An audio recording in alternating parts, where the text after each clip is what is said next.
In London, stand up. I'm fucks with the he say, she say, getting no delay, run it like relay, bro. You ain't got it like this. Henny in my car park, see straight, big fur jacket from eBay, looking timeless. Hey, I gotta let my skin fade marinate.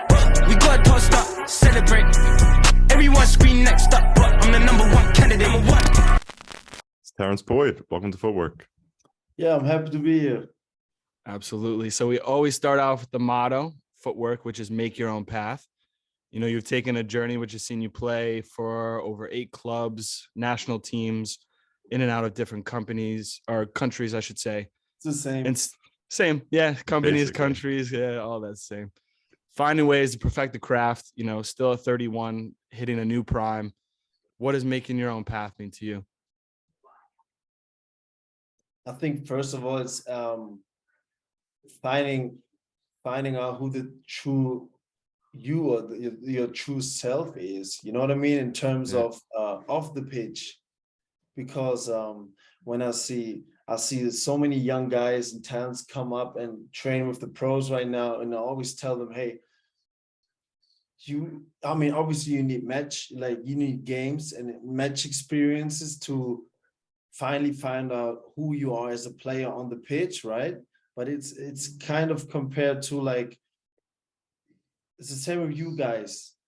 And I don't even know you guys personally, but I think every one of you at some point reached a stage where it's like, boom, yeah, that's me.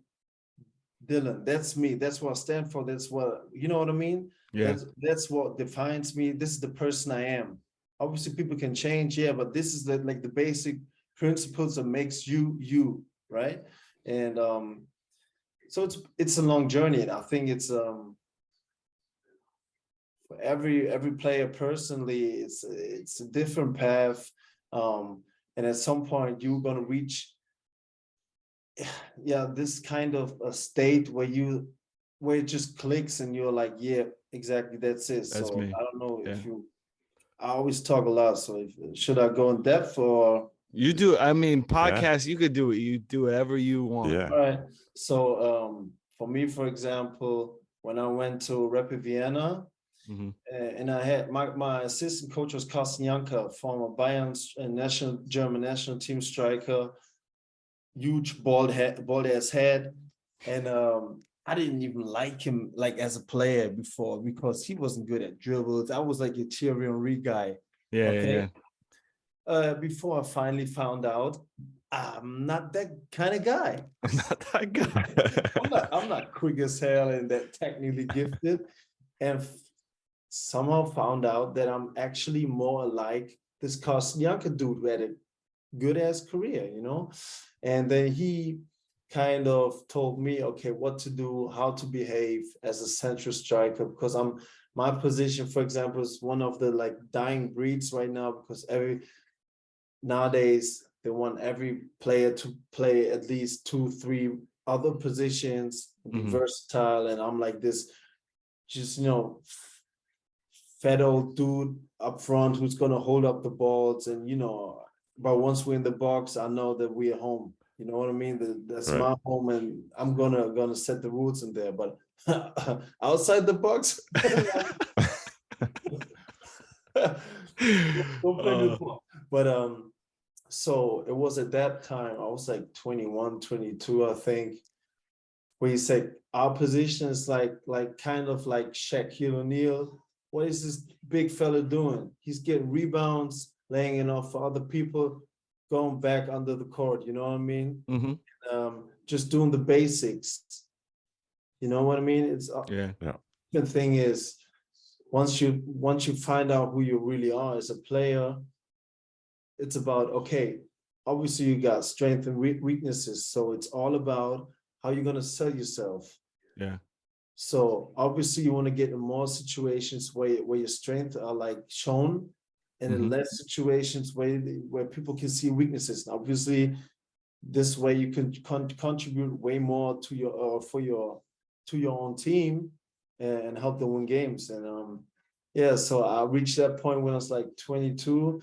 I was actually very happy to have so many games, professional games under my belt at that time, because I wasn't the normal it wasn't the normal road of a talent. I came to the academy when I was like 18, never had the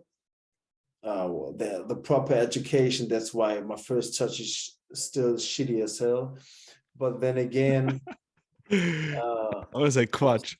yeah, but I was like 21, Clutch. went to Rapid Vienna and had two seasons back to back where I played in the Europa League group stage, and Yeah. I was allowed to do mistakes. And the normal way is, okay, if you're not a Mario Götze, for example, you sign with the pros, you play with the reserve team or still on a 19, but you ride the bench with the pros. Eventually, you're gonna make it, but it's taking years. And yeah, so those Rapid Vienna days helped me a lot in terms of finding out who you really are. And yeah, it's been a crazy ride since then.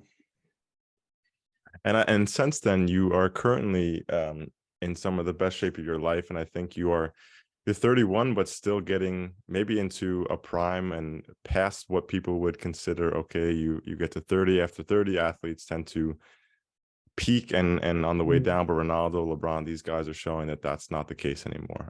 How are you feeling currently, and how's the season going? Yeah, spectacular. Yeah. The season, not me. Oh. Yeah, I mean, it sounds kind of arrogant, but like I feel like I'm playing the best ball I've ever played in my whole career.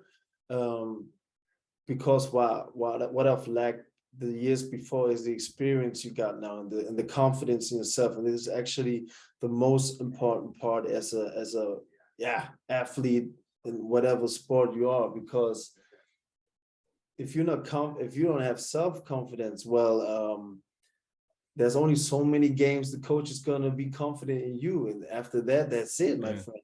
Yeah. You're out, because that's the way this business is going, right? And it's unforgivable. The business side of football is it just mentally drains you, because you always have to perform, and if not, after 1-2 games, you're gonna be scared that you're gonna might lose your starting job, or you know what I mean? It's crazy. But like the confidence is a big factor, and I got it right now. Yeah, we are performing so well. We just got promoted from third to the second league. Obviously, Kaiserslautern used to be one of the giant clubs in Germany, but like, yeah, went to a slump for like 10 years, and to be one of those like local heroes that got them promoted again, it's just a blessing. And the fans are extraordinary. We have like home games where like 50,000 are coming, away games where like 5 to 10,000 are showing up, which is unbelievable. And so far, as of right now, we have 4th in the table. We don't know how we got there. But, but we just all like overperforming, and we just think because many players have a similar kind of path like me, and before we want to like show the fans and the club that we can ball out in the second league, we want to prove it to ourselves. Because before that, I was a Darmstadt in the second league. I didn't play well. I wasn't confident enough. And somehow you guys play too, so you know it. The surroundings have to be right. It's kind of weird. It's like it's like feng shui, you know. It's so weird, because like if you know, like you're at Nordic, you have Lübeck right now. If you perform, that's probably because the coach is doing a good job, the teammates are good, or everything just kind of like gels together. You know what I mean? Yeah. It's kind of weird, and I don't know how to describe it. And so yeah, it should be given, or don't take it for granted that it's currently running, because like you on game days, you are just a product of everything that happens behind the scenes, like for weeks and months. You know what I mean? So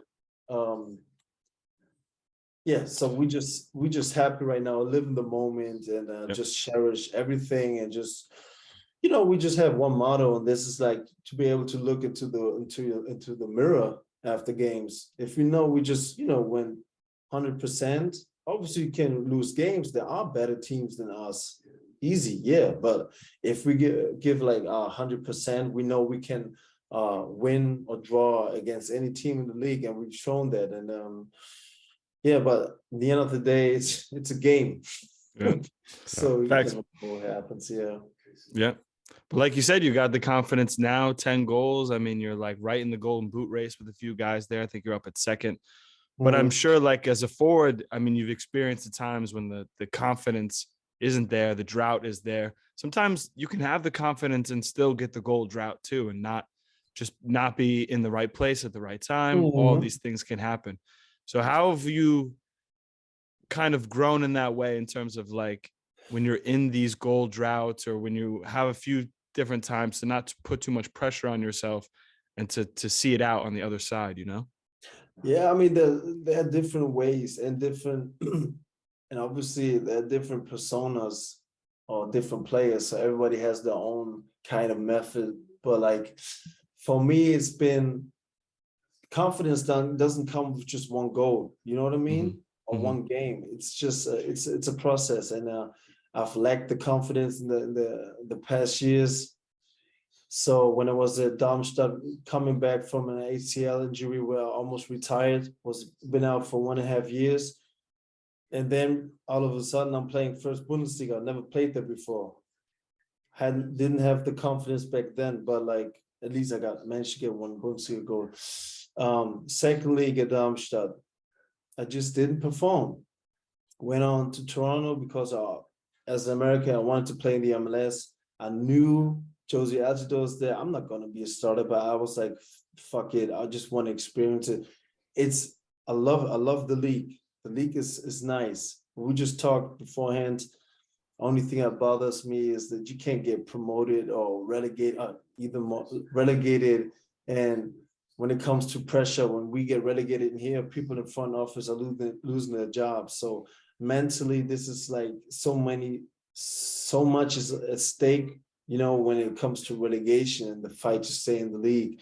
And I think it kind of mentally translate into the national team. That's why, we should be so proud that so many European talents are playing in Europe's highest level right now, but didn't perform at Toronto at all, which sucks, because national team and MLS, the only leagues where I've played professionally where I haven't scored a single goal.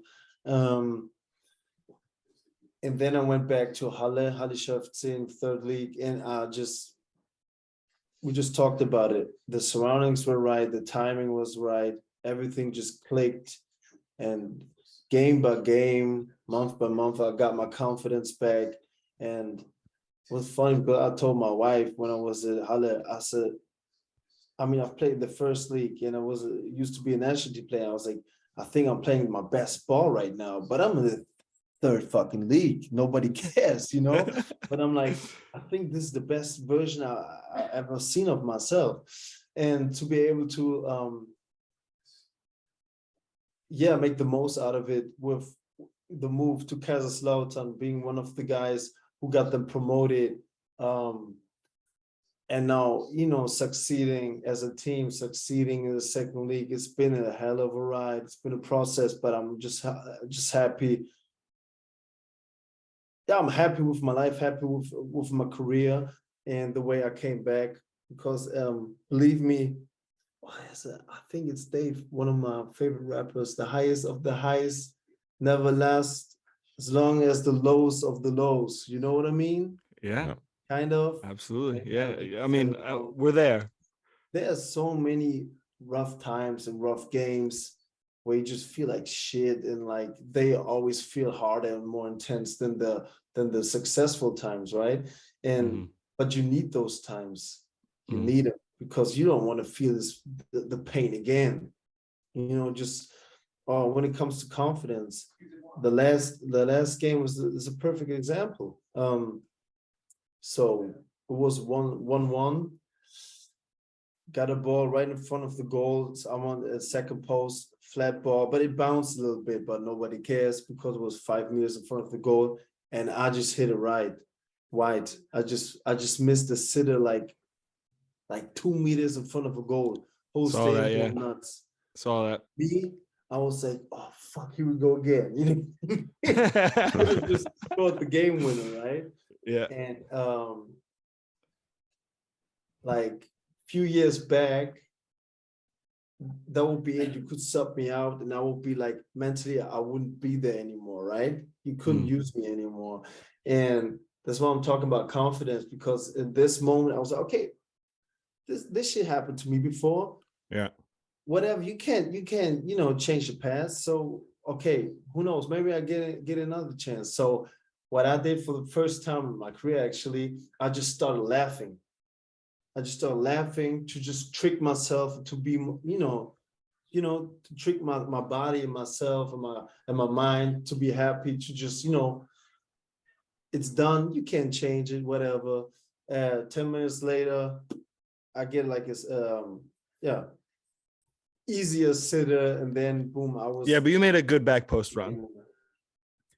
True. Yeah, hey, Some good That was movement. smart. That was smart. Just good movement. Exactly, because I was targeting first post and sliding back, and this. Yeah, you got him. You got him like Yeah. on a little hezzy, and then you came back Exactly. post. It looked. It's one of those. But It looks still, easy.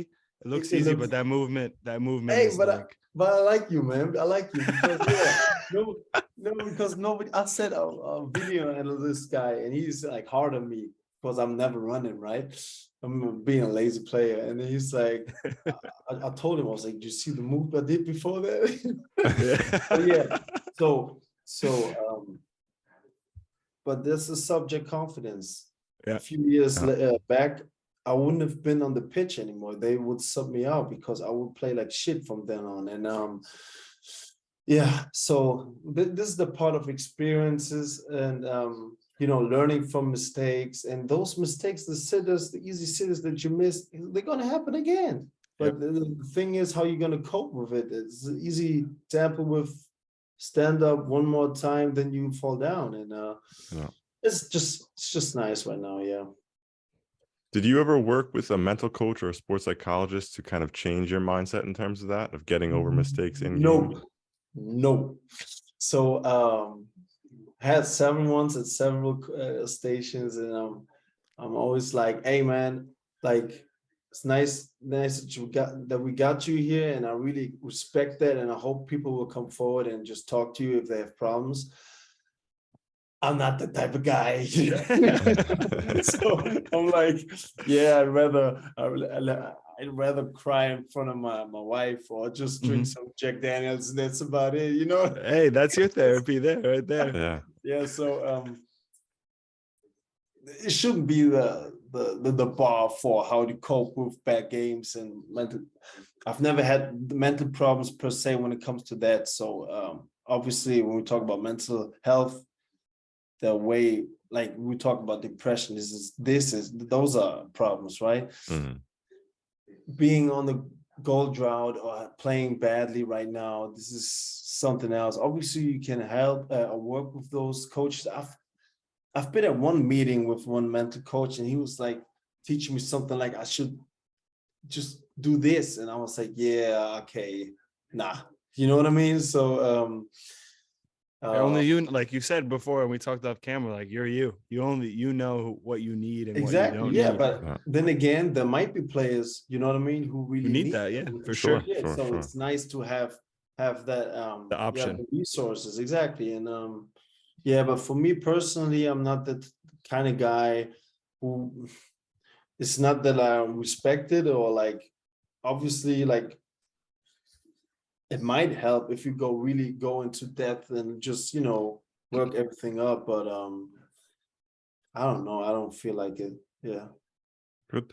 And staying on that topic of promotion relegation that lacks in the MLS and you feel is lacking in their mentality and why they didn't have success back when you were part of the squad. You've been part of promotion and relegation yourself. So how can you describe first off promotion and then everything that comes with relegation and being in that relegation battle?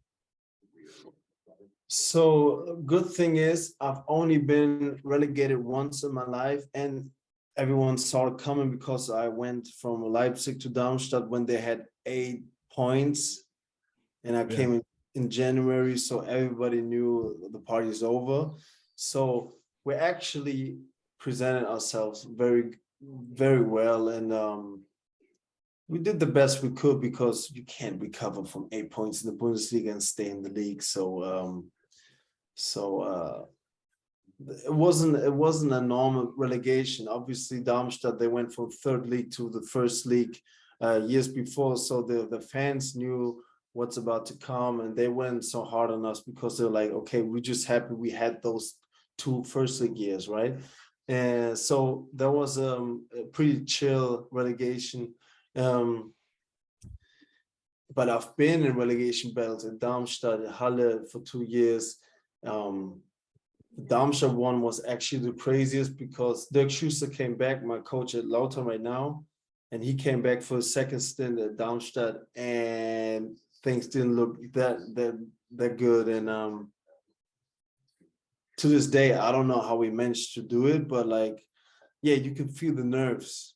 So staying in the league and like surviving the relegation battle is equally good as winning a promotion or championship, because you save some people their jobs, the front office.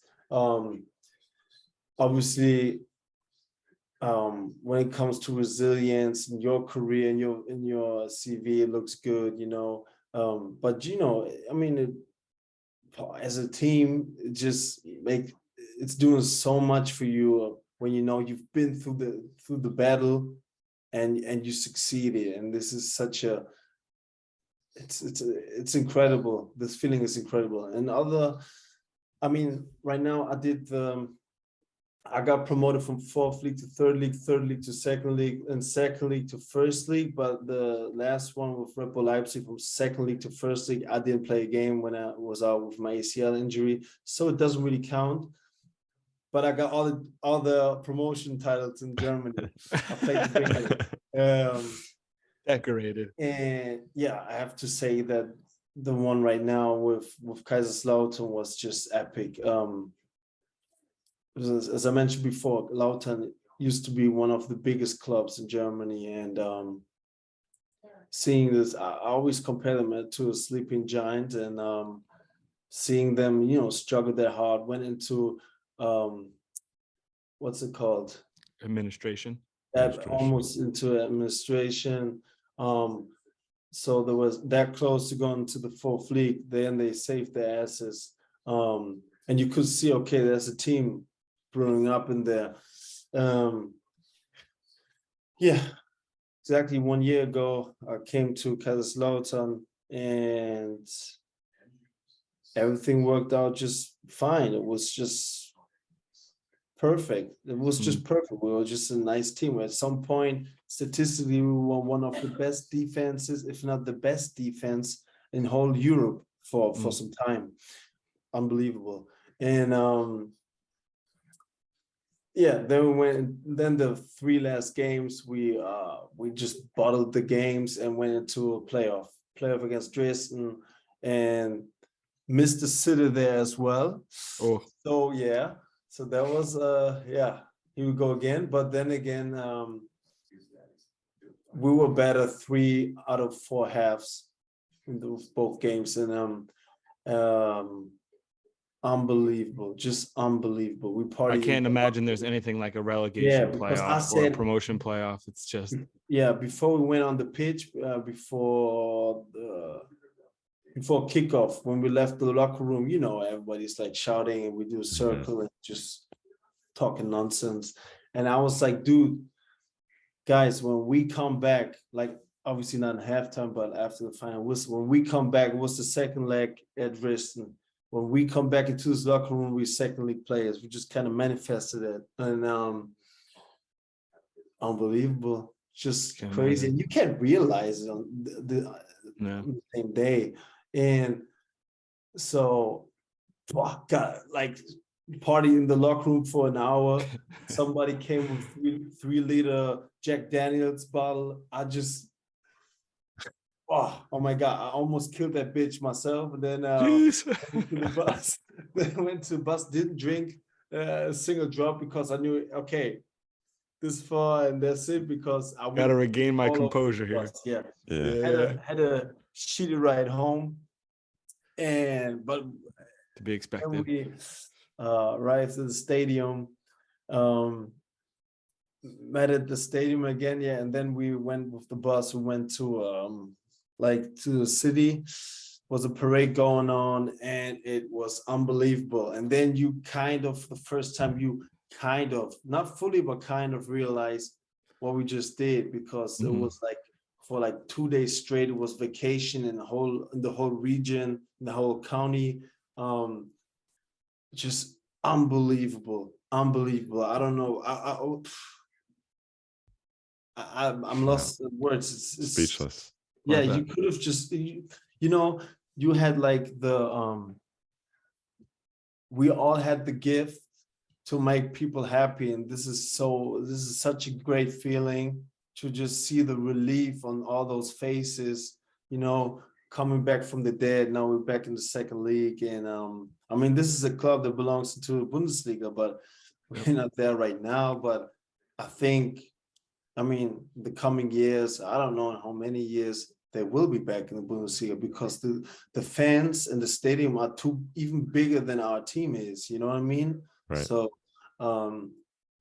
it's unbelievable. And yeah, just to be a part of that was just wow, it's just a blessing. Yeah. And the emotions, the energy that are intertwined with these promotion and relegation battles.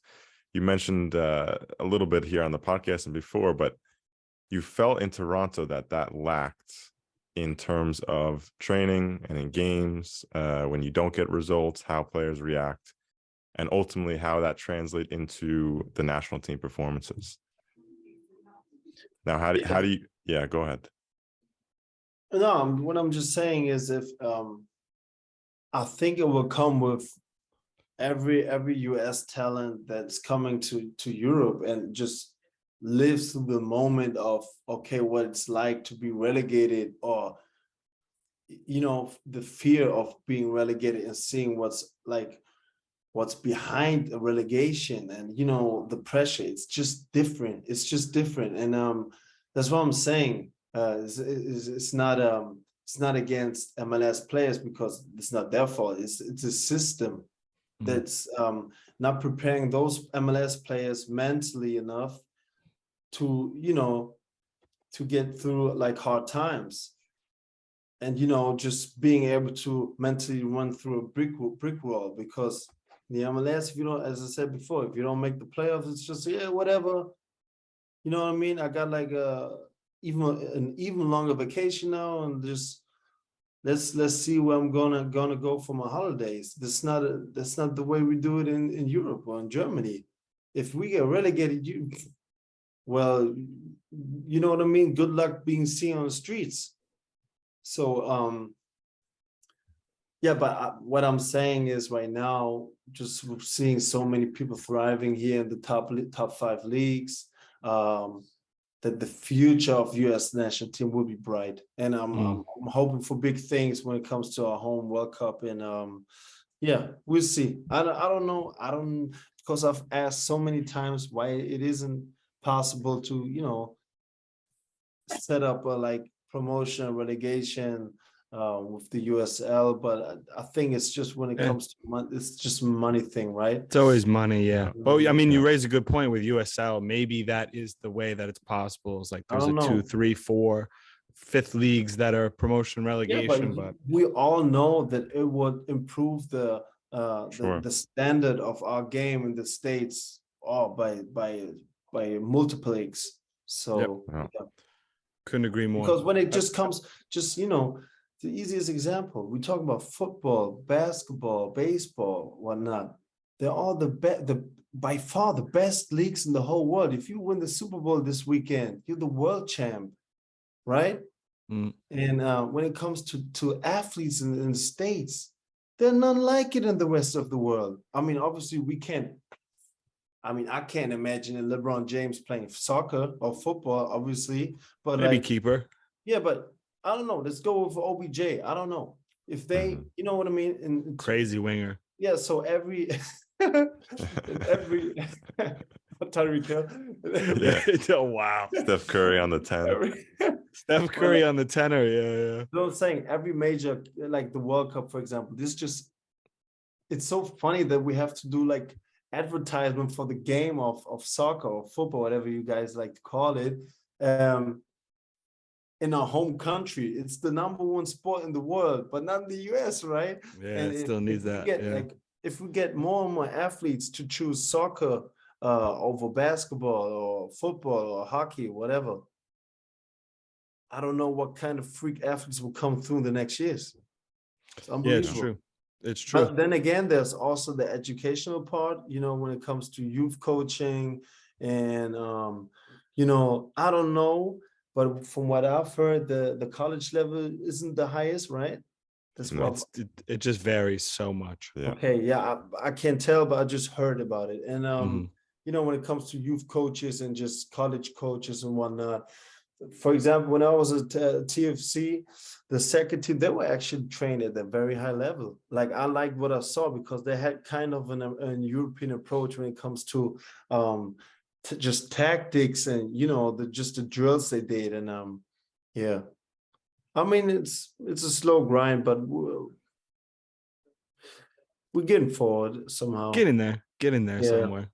Yeah. I mean, speaking about that, let's talk about your time with the U.S. men's national team. So first off, I mean, growing up in Germany, spending just a little bit of time in New York, but obviously having that in your roots. I mean, what was that transition like to, you know, starting and going into the U.S. men's national team? And how do you look back at that time? It was a dream come true. I was about to retire when I had my first under 20 national team appearance. Like, I'm good. I did it. I made it. Yeah. I made it. It was like seriously, dream come true. And yeah, even crazier when I was at Dortmund 2 reserve team playing the 4th league, Regionalliga West. And then they just told me, yeah, you're probably gonna be when we play Italy. And I was like, yeah, right. You know, I'm not even a professional right now. And then Kunzman subbed me on. We won 1-0. In Italy, it was just insane. It was just like a movie. Flew in there, Milan, had a chauffeur in the Mercedes like suited on, who drove me to Genoa. Came into the hotel. There was security on my hotel floor. I was like, yo, what is going on? You know what I mean? And unbelievable. And just grateful that he made me a national team player. And even though I didn't score a single goal and I didn't make the World Cup, which is actually something that I'm very sad about, because I was actually at a good form at Rapid Vienna. This summer I was bought for 2 million to Red Bull Leipzig, so I had a good campaign this year, and they took one Lovski over me. Yeah, and and he missed the sitter. What? Yeah, Belgium. Yeah, that's the way it is. And as I said before, but I haven't scored, and you did have some assists. Scored, yeah. But even though I haven't scored, I think I can say and look into the mirror and say, okay, I proudly represented that jersey, and that's what it's about. And yeah. And how do you see the growth going forward of the national team, the U.S. national team? I think this is the craziest generation I've seen so far. Yeah. I can't talk about like, I don't know, the generation of like Donovan or Dempsey. Dempsey, for me, is one of the craziest players I've ever played and trained with. Unbelievable, gifted. But now you got a Pusick, you got a Tyler Adams, McKinney, you got so many. I'm forgetting so many. Gio Reyna, Gio Reyna, the goalies. I mean, the goalie standard was high before. With some reason, American keepers have always been pretty good. Yeah. They always make it to the Prem. It's crazy. Yeah, what's up with that? Yeah. Yes. So I don't know, in terms of who's going to be the next head coach, it's going to be interesting. And yeah, but I mean, if you look at your resources and yeah, all those players coming through right now, I mean, that's what I'm saying. 2026, Pulisic is not a young boy anymore. He will be at the peak of his game, hopefully, you know, and all those other talents right now. And they're already starters in top 5 leagues. And this is just, yeah, it's gonna be a now or never tournament in 2026 because I don't see a better generation coming through as of right now. Yeah. Are we gonna see you back on in the jersey? Yeah, maybe as an assistant coach. I don't know. I'm turning 32 now, so let's be honest. And there's so many like talented and gifted young strikers right now. Actually, for me, I didn't get why Footwork from Union Berlin. A lot of us don't. No idea. Haji Wright, obviously, he did a good job. I like him. Sargent, also good, but at that time he was a starter. I think they were first in the league at that time. He's got a good amount of goals this year too. You know. Yeah, I don't. But then again, I don't watch soccer. I don't watch games, so I don't. Maybe I'm missing something, but I don't think so. I don't think you're missing much there. I don't know. Yeah, there was one. It's just about me. It's just I think the when it comes to national team, it's over. I would love every time I get a call, easy. I'm swimming over there, but I'm swimming over there. Yeah, but let's be just realistic and honest that so many young and talented strikers, and I don't what's it called? I'm not angry if I'm not getting called up anymore because I know that there's so many young gifted players right now and strikers, so it's all good. I'm just happy with myself and. You know what I mean? I'm just focusing on Kaiserslautern. Do you have any favorite memories, like one favorite memory that stands out from your time and wearing the U.S. men's national team jersey? I think Azteca when the back heel. Yeah. Oh yeah, the back heel, man. And the fun. I think first time to win an Azteca. Yeah, in like 80 years or something. The funniest thing was the back heel is known, man. The back heel is known. You guys know that it wasn't meant to be an assist, right? Now we do. I'm not saying I did. Well, that was the funniest thing because I like sprained my ankle. I played with tape, so I couldn't feel shit. Then I get the ball from Breck Shell. It was back to the goal, Ocho and goal. I was like, dude, it's time to shine. So the rest is history. I go with the back heel, and I fucking I miss it. Like I didn't hit it right. And it just went sideways. Or did you hit it perfectly? Or did you hit it perfectly? I was like, oh yeah, okay, yeah. That works. Hey, I didn't know he was even in the box, man. He's the center back. I don't know how he got there. So funny. It's just, yeah, that was meant to be, man. But yeah, playing Azteca and playing against Mexico, that was dope. Yeah. Oh, I bet. Nothing like that. And going back to your youth, you played with Hertha and Dortmund in their second teams, like you mentioned, Regionalliga West. What did that do for your development, getting your name out there, playing in a men's league, but on a youth team? I think that's the biggest difference. You said the most important part, men's league, because I've seen so many talents like destroying under 17, under 19 Bundesliga, and they couldn't like translate it into the men's game. And that's why it's so important to have those reserve teams and just, you know, grinding against men, you know. So because they give you help, and so it's obviously it's a different kind of preparation for what's to come, because it's not that physically in the Bundesliga. It's more now it's way more tactical and technical, but it's nice because it's just like kind of I don't know how to say it. how you call it? Iron sharpens iron. You know what I mean? Hmm. It's just, they just grind you out, and Yeah.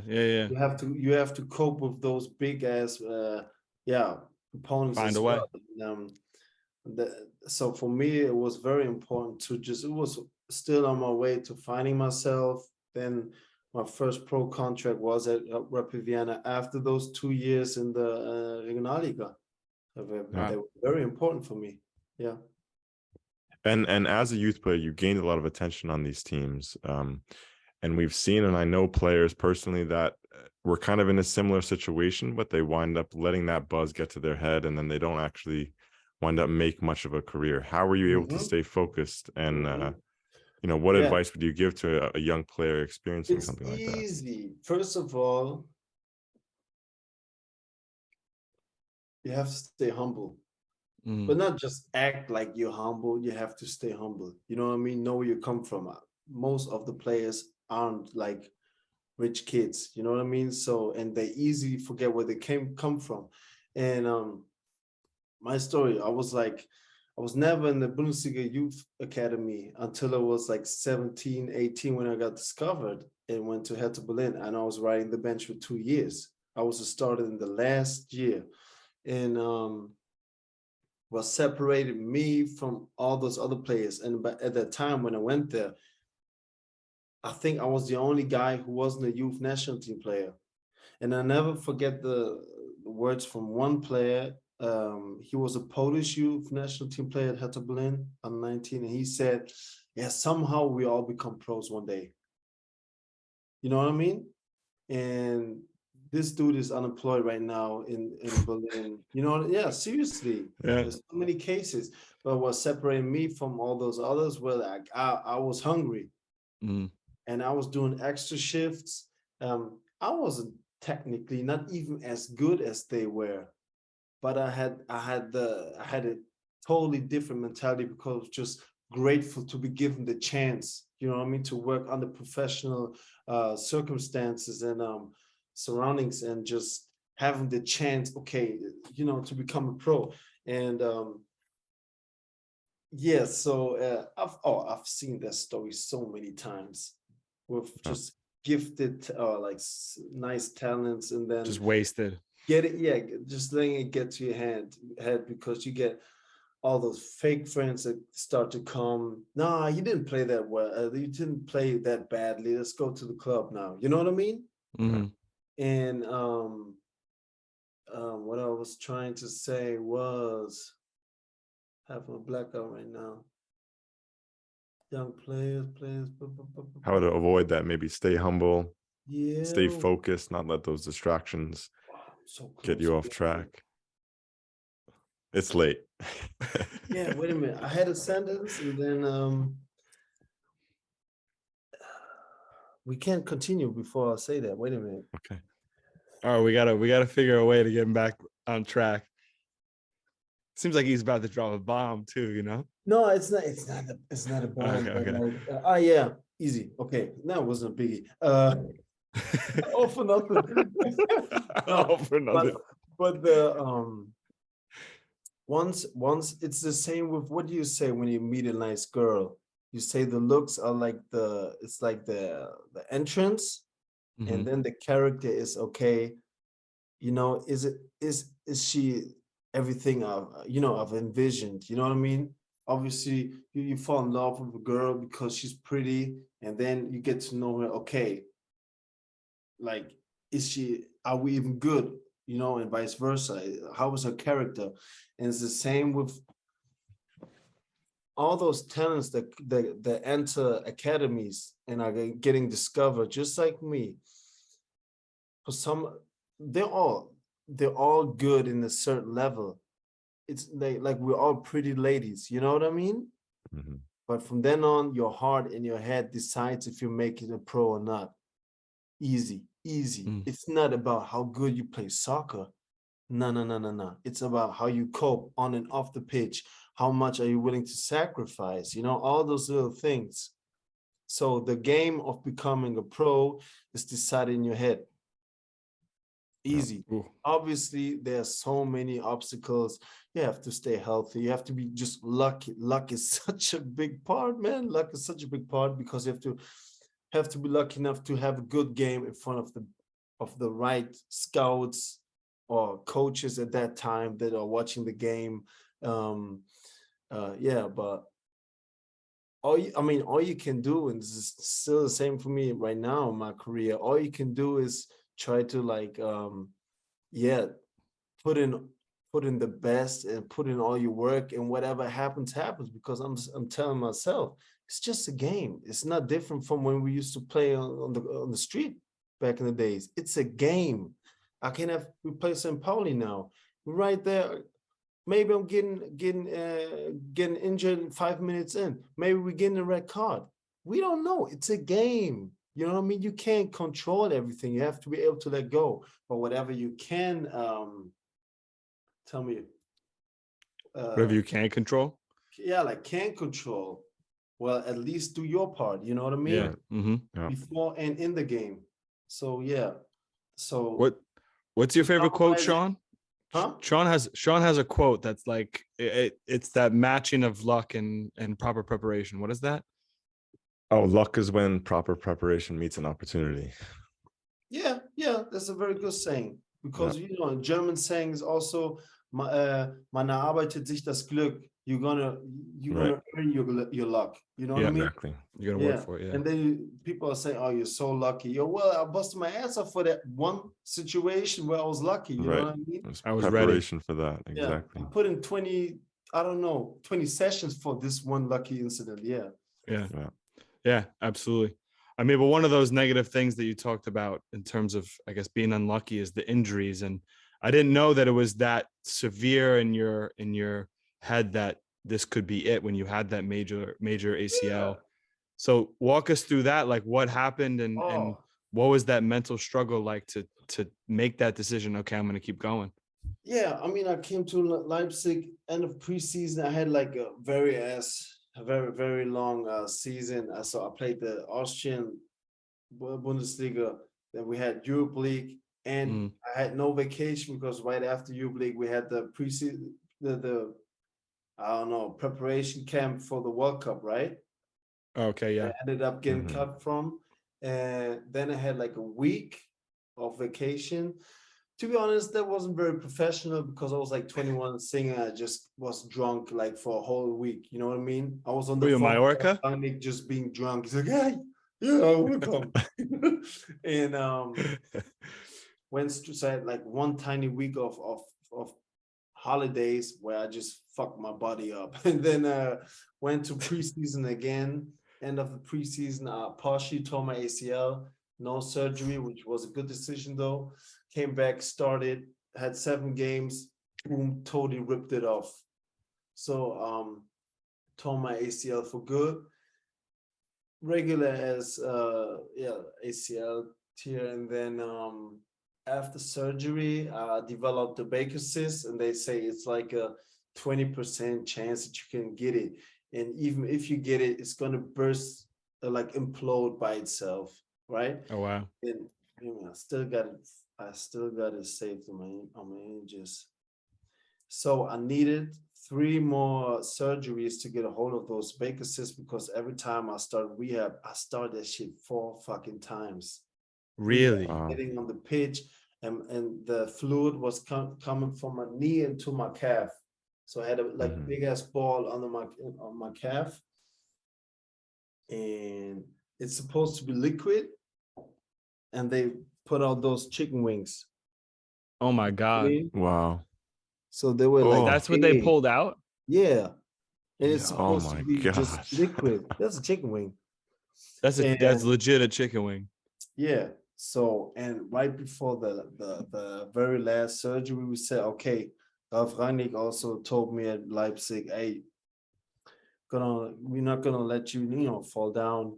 You can choose a job, whatever you want to do. You know what I mean? You can pick a job in the club. I was like 25 at that time. I had a baby on the way, and my wife, my mom asked me, what you gonna do when you can't play anymore? I don't know. That was so that was kind of going like being on the verge to depression, you know what I mean? But it was still, I can be thankful that I had a good support system, and just, you know, mentally, my wife being there for me, and just, you know, I think the last time I cried was, second last time I cried in my life was when I saw my dad, grandpa, in the hospital when he passed. And then the last time I cried was after the third surgery. We unpacked my knee, like the tapes and everything, right after surgery, and had a big ass ball again. And I was Right after the surgery. yeah, and I was thinking, yeah, that's it. And so we went to a different surgeon, and then we said, okay, if he's not gonna get a hold of it, I'm gonna retire.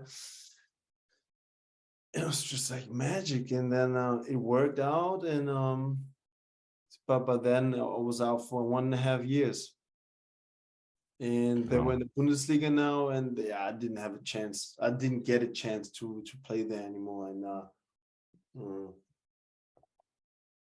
yeah, but that was crazy. That was actually crazy. Yeah. Was that the first instance where you ever thought about your life outside of football? Yep. Where like it was a reality that, wow, I might not be able to play anymore. Yeah, because it took away the fear of dying on the football pitch. You know what I mean? As a soccer player, like you know what I mean? Like so many people don't think about what's after you, what comes after your career. And for me, everything I'm doing right now is just bonus.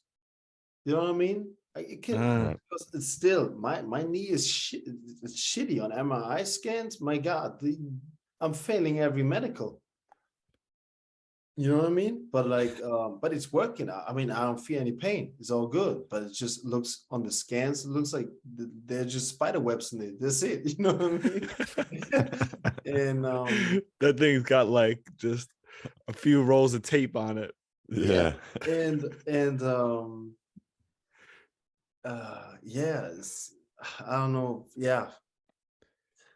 It's going back to that time, is there anything that you feel like, you know, you could do something over, like you would do it differently in that time, in terms of whether it was rehab or listening to doctors or, you know, whatever it may be? Like, did you ever kind of think like, maybe I could have done that differently? No, not while we having.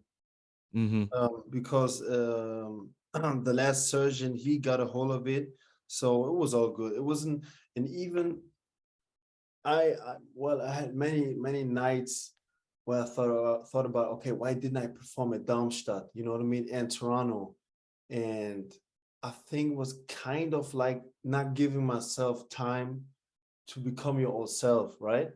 Okay. And because I'm like, okay, I'm healthy, let's go, but it wasn't the way I used to play. And but you're like unforgiving to yourself. You're like, you're not giving us your body time to just, you know, come back. And I mean, how would you like really change it? I mean, it's different, but like mentally I was like kind of wanting too much for myself, and not, you know, being like patient with myself, to that it's going to take a while. And they say, actually, there's a saying in the game that it takes the same amount of time you've been out, it takes to regain like your old self, you know. And I've been out for 1.5 years. But actually, I mean, Halle was like later, 2 to 3 years later. Yeah, but yeah, it was just yeah, kind of sad that you think, okay, I mean, you know, you almost went to a World Cup, went to Red Bull Leipzig for 2 million. I think we had Wigan Athletic wanted me then, Sporting Lisbon wanted me then, and boom, and now you're in third league, and you're like, damn, man, you know what I mean? Like, things could have gone like different. Definitely. You know what I mean? But then again, I don't know. It's kind of like, I'm kind of believing in, okay, everything is happening for a reason. Like, I'm a big believer in destiny, and somehow it's it's not about what religion you believe in. I don't even care. But somehow whoever's up there already has your story written, kind of. Yeah. You know what I mean? And so you just gotta trust the process and just, you know, be a good person and put in the grind, and hopefully good things will come back. Yeah. You know? It's great advice. And reflecting on the journey right now, what things would you say helped you get to this point? So in other words, why did Terrence make it as a pro, and why is he still going? Oh, so become a pro was because of my stepdad, because at one time he asked me if I wanted to become a pro, and I grew up in Bremen, never made the academy in Better Bremen, and so played lower leagues, and I was stupid enough to say yes, because every boy wants to become a pro. And then, well, he went crazy on me. So we did so many extra sessions where we just running. He once like drove me to a track where I had to like run certain time, and it was getting dark. And he said, "Okay, one more lap," and I was running the last lap. Went back. This motherfucker drove home. So I had to run home. You know what I mean? Those kind of things. Yeah, but. And that's what I'm forever grateful for. He instilled this mentality of just wanting more, and just, you know, not resting, and just doing the extra work, whatever it takes. This hunger, you know what I mean? And it's funny because all those players in the Hertha Berlin, when I went there, and for the first time I was in professional surroundings, like they were all kind of better than me. Like with the ball and technically, from a mental standpoint, it was like a 10-year-old playing against 5-year-olds. You know what I mean? Yeah. Yeah, because I didn't know at that time there was so much, like so much ahead of those other people who are just like, they're already fed up. They were like, yeah, man, I'm gonna become a pro eventually. You don't have to put in the time and the work anymore. And so that's what I'm so grateful for. Then obviously you have certain coaches or people along the way who kind of like shape you into this figure. And so it was like Koscielny, as I said before, as a box like classical number 9, who kind of showed me the ropes. Then Dave Wagner, American, who used to be my coach at Dortmund reserve team. He actually, that's also a funny story. I don't know if it's funny. So I was like the second in the goal race this year, and we became the champions in the 4th league. So we got promoted to 3rd. I was on the bench with the pros for one game when we won 5-0 against Cologne, 90,000 people in the stadium, and Young Club didn't sub me, and I was mad as hell. And so things were actually going quite well for me, right? And at one point in the season, I was like the last guy in the locker room, went into the jacuzzi, and I just started crying. And then for some reason, Dave Wagner, my coach, used to just be around and just came in and said, "Yo, what's up?" And then I was like, yeah, man, like dudes like Mario Götze, he just shut up, broke through the whole football nation like a year before. And like people like Götze, he's like 17 at that time, right?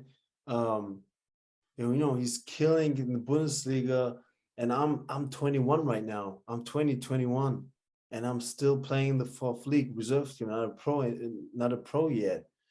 And it's not like we're not even in the same position, right?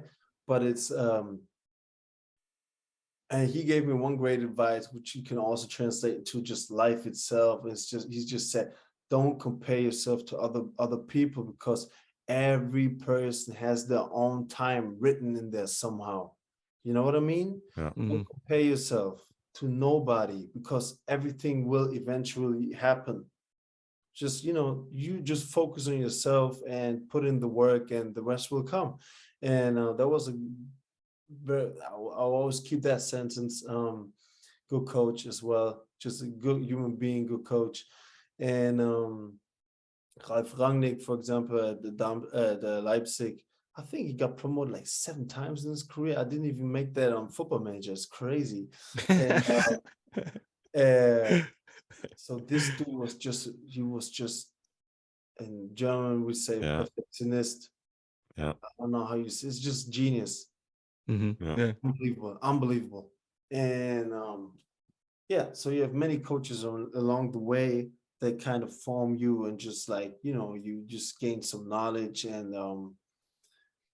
the state I'm in right now, because I want to be a youth coach in the future. So the last coaches I had, I'm kind of just checking out coaches, how they behave in certain situations, obviously what drills they're doing, but kind of like leadership ways, you know what I mean? To see, okay, what am I going to take from that, and just, let it flow into my own game when I want to work with talents later on. Yeah. So when you coach, you want to more so work with the youth rather than maybe in the professional ranks? Yeah. Love So that. because it's how do you say that? It's like learning a job, you know what I mean? Not only because I've been a professional player doesn't mean that I'm good at coaching. You know what I mean? Yeah. I know, and I believe that I will have a good touch with young players, but I don't know. I have to learn this craft as well. So Sure. I would never say, "Oh, I want to coach U.S. national team one day." Oh, obviously, I would love to, but like, oh, I want to be a coach of a Bundesliga club. Well, we can all have dreams, but let's be realistic. You have to learn the craft before, you know. And I think that's just my 2 cents. It's just like I think that I would have a good connection to young players and just guiding them on the way to become not just professionals, because not all of them are going to make it. So not just become a profession, but becoming a man. You know what I mean? So I wanna help on and off the field, just kind of educating them to be good people, and hopefully good as players. Yeah. So that would be my focus right after I stop playing. Love that. And I mean, with your path and everything that we've spoken about in mentality, I mean, infusing that into the youth, I feel like could only help But them only like starting reach their from potential. 15 or something. I want to play with no fucking 10-year-olds, man. Okay, there's got to be a level to it. I will go crazy. I would just, oh my God. No, it has to be like, there's got to be some organization. Teenagers, There's got to you be know what I mean? some players. Yeah. No, I feel that for sure. I love that though. That's some great advice too. We're gonna head into the fast feet round now. Some fun quick fire questions. Okay. So the first one, maybe you already alluded to it, but favorite player growing up? Thierry Henry. Oh yeah. Man, Arsenal the favorite team, I read too. Well, right? I became an Arsenal fan like everyone else because of Henry back in the days. And I'm still fair. They always talk about Ronaldo, Messi, and this, that. I'm not discussing with nobody. Thierry was the best striker, period. I don't care. But then again, I don't watch games. So who's the 2 gonna games that argue? you watched, he was the best player. Can't argue. Favorite moment in football? Maybe last season when we had the derby against Saarbrücken in the third league. One of the first games where the stadium was packed again, almost 50,000, like one of the first games after Corona. And we're down by like one guy got sent off 1-1, and I do the 2-1, and it was just crazy. It was just crazy. People were going nuts. Won the derby with one guy less, and it was just unbelievable. Yeah. How about most difficult moment?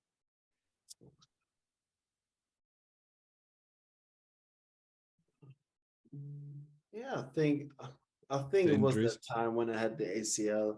Yeah. Best advice you ever received? Yeah, just the one with Dave Wagner when you said that everybody has their own time. Yeah. Favorite place you've lived?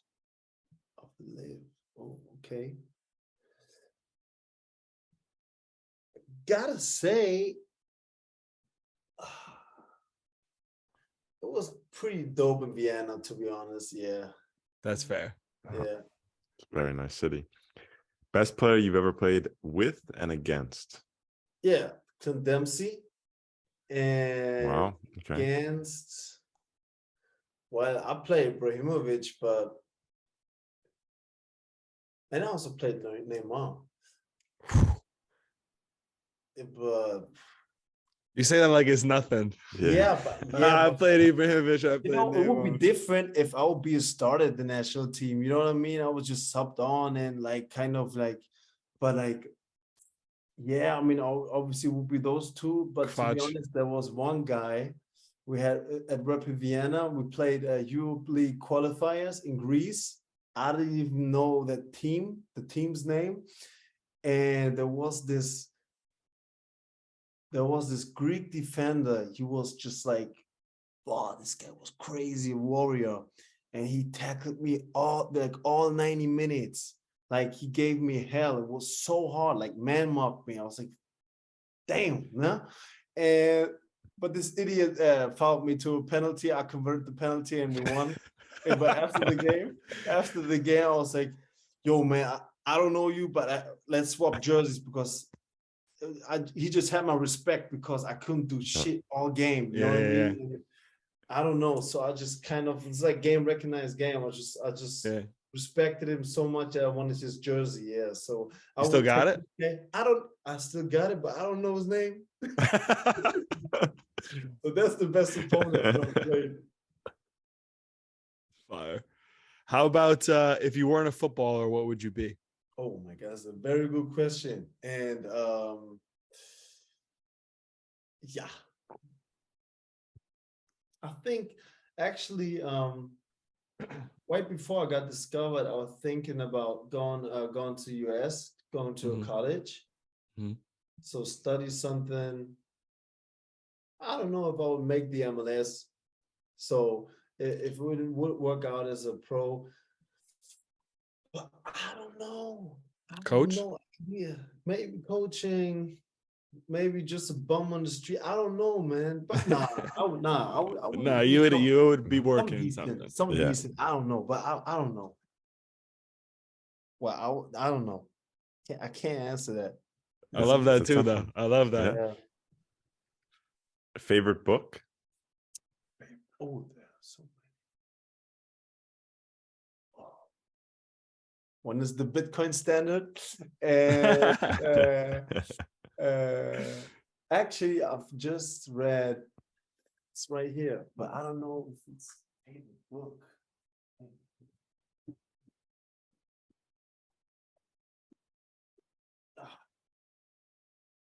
It's this one, Ikigai. Oh, I've seen that. Yeah. I've heard of this. The Japanese it's secrets a to very a nice- long and happy life. Yeah, just to enhance your own self and just be aware of. Yeah, well, nutrition. I'm not. Nah, I mean, You're still beating to your own But drum. when it comes to just finding your own self and be a happy person, because this is the most important thing and the most important question in life. Period. Are you happy? And if not, you have to change something because we've seen it so many times nowadays. People are getting burned out and depressed and comparing themselves due to social media. Everyone's living the best life on Instagram, apparently. Thanks. Apparently. Yeah. So you know what I mean? That's actually it's the last good book that I've read. Yeah, Ikigai. Should check it out. Definitely. Any quote or mantra that you live by? It's a very, very basic. This is my German granddad. He said, "Es geht immer weiter." Yeah. That's what it's like the Nazi writing. It's old German. But so it basically means it's like life goes on. Yeah. Which is like such There's always a more. and I hate people like that. But then again, this dude didn't talk that much to me, and it's one of the few things he said to me. So, and when he passed, I got it inked. And I mean, it's so simple, but then again, that's the way it is. Yeah. Sometimes Learn it's the the simplest things, though, that just make the learn most from sense. mistakes and just go out and then be your best version, man. Yeah. Yeah. I mean, and before we wrap this up, just speaking on the tattoos, I want to just ask about the Cyclops one, because the celebration is famous. Where did that come from? Just spontaneous, because we had it was back in Vienna. I had what was it, a very talented tattoo artist, and so this dude is like one drawing pictures, and they're selling them for like 20 to 50K each. It's crazy. And Yeah. he's just like, if you see him, you think he's a bum of the streets. He's like living in a village, always wearing shorts, and has birds that he's petting. He's crazy, like crazy. And he's so gifted when it comes to tattoos. And Yeah. so I went there, and I said I wanted to have just the, I don't know if you can see it, just the Of course, background yeah. Yep. of the sleeve. I just wanted crocodile skin. So this dude, he just went on Googled Crocodiles. went on Google images and the crocodile skin, and he didn't even draw it before. He just Like, did he that did it freehand. freehand. That's Freehand. insane. And then he said, Crazy. "Yeah, and we should go with an eye." And I hated eyes. I was like, "What the?" Well, but he's so good. I was like, "Well, whatever. Just In just that do it." moment, trust I it. Yeah. I trust him. He's good. Yeah, and then we were finished. I was just looking into a mirror, just like, yeah, it looks like a Cyclops. And I was like, from then on, the next game I scored, I was like, kind of became my thing. And You just can't stop now, right? sometimes- Once it Yeah. becomes your sometimes- thing. yeah, it's my trademark thing, because sometimes I don't even feel like it. I'm like, man, it's so stupid. You know what I mean? But then again, it's just my thing. And Yeah. so it's you got to stick through it now. Those last Yeah, it's years. you. Yeah. It's part of you Yeah. now. It's part of you now. Yeah. I love that. Terrence, we want to thank you so much for coming on and sharing the story.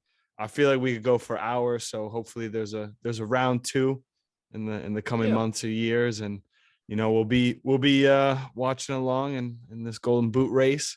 And just all the probably best, gonna man. lose it. All the Probably best. gonna lose it, but Hey, maybe even a promotion. You never know. yeah, who You knows? never know. We'll see.